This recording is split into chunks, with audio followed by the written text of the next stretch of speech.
a dit que dynamique et zen n'allaient pas ensemble? Sûrement pas Arlette.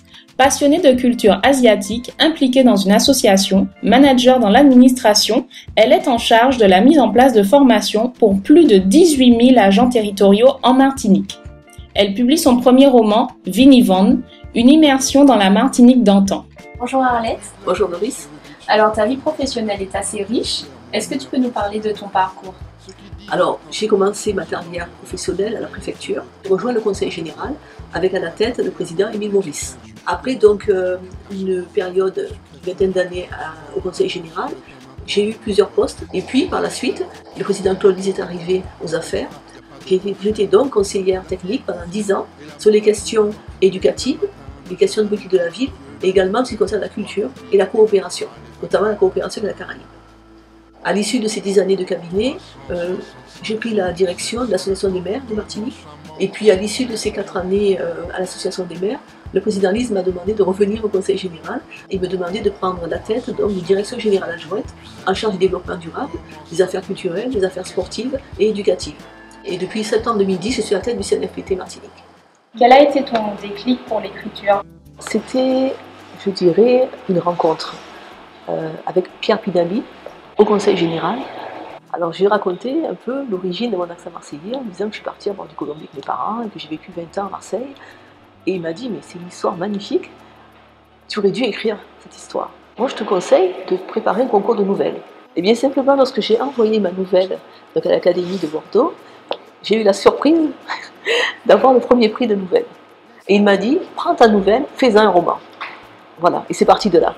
L'histoire de Mamzelle Yvonne, l'héroïne de ton roman, se déroule dans les années 70 aux Antilles. Pourquoi est-ce que ce thème te tenait particulièrement à cœur? C'est un prétexte pour rendre hommage à nos aînés qui ont quitté la Martinique pour se rendre à notre bord, comme on disait à l'époque, qui partaient à bord du Colombie et ne savaient jamais quand est-ce qu'ils pourraient retourner en Martinique. C'est un peu rendre hommage à mes parents aussi, et aussi rendre hommage à tous les Martiniquais qui ont tenu des boutiques à l'époque. Ces boutiques étaient de véritables liens sociaux.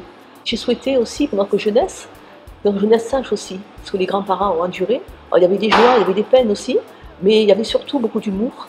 Et dans ces boutiques, on riait beaucoup.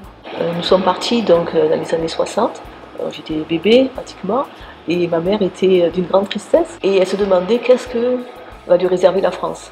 Cette question-là, toutes les personnes qui prenaient le Colombie se posaient cette question-là. Les familles discutaient beaucoup à bord du bateau et liaient des liens d'amitié. Peux-tu nous décrire un peu ton personnage, Mamzelle Yvonne? Mamzelle Yvonne tenait une boutique au Terre Saint-Ville, derrière l'église.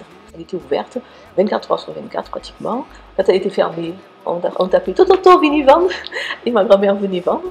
Le personnage de Mamzelle Yvonne est un personnage très fort en couleur, très haut en couleur. Elle n'hésitait pas, par exemple, à période de cyclone, de faire à manger pour tout le quartier. Elle aimait donner aux autres. Et je crois qu'on le lui rendait bien. Et c'est ces valeurs-là, ces valeurs éducatives, ces valeurs aussi de reconnaissance que j'ai voulu retracer aussi dans cet ouvrage. J'ai cherché vainement une photo, et c'est Philippe Bourgade, l'auteur de Martinique des Mornes, qui m'a proposé cette photo. Et d'ailleurs, il a sorti un ouvrage avec des photos en temps longtemps qui sont magnifiques. Voilà la photo qui est vue sur mon livre.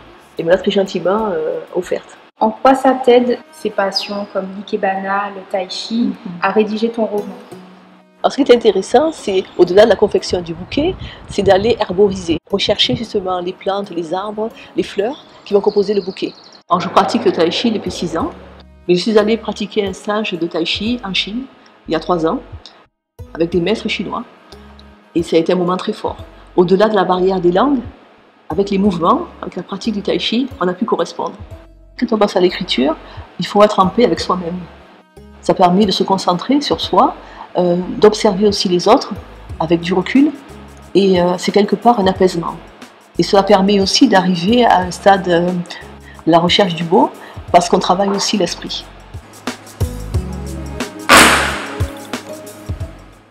Alors depuis 5 ans, je suis effectivement membre du Lions Club, du club de Fort-de-France Madinina, et j'ai exercé les fonctions de présidente l'année dernière, 2014-2015. Alors j'ai eu l'occasion de mettre en place une exposition d'art visuel l'année dernière à la Villa Chanteclair, et j'ai obtenu l'adhésion d'une trentaine d'artistes qui ont offert leurs toiles pour que nous puissions les vendre. Et en fait, Les fonds obtenus ont permis d'acheter un appareil pour un tir à l'eau, en fait, un appareil pour permettre aux personnes handicapées de se baigner à la mer. Et j'ai obtenu donc une récompense suprême qui m'a été octroyée pour mon année exceptionnelle, parce que j'ai réalisé beaucoup d'actions envers les plus défavorisés. Je crois que j'ai suivi les traces de ma grand-mère, de Mademoiselle Yvonne quelque part, et je l'ai tellement vu donner aux autres, j'ai eu envie de donner aussi aux autres. Merci beaucoup Arlette. C'est moi qui te remercie, et je vais te remettre mon roman Vinivant dans la boutique de Mademoiselle Yvonne. Merci. J'espère que tu vas suivre les traces. Merci beaucoup, c'est gentil. Vinivant vous attend en librairie, grande surface ou encore en ligne. Retrouvez les avis des lecteurs et les dates des séances de dédicaces sur la page Facebook Vinivant. Et rendez-vous en mars 2016 au Salon du Livre à Paris. Notre voyage continue, restez connectés.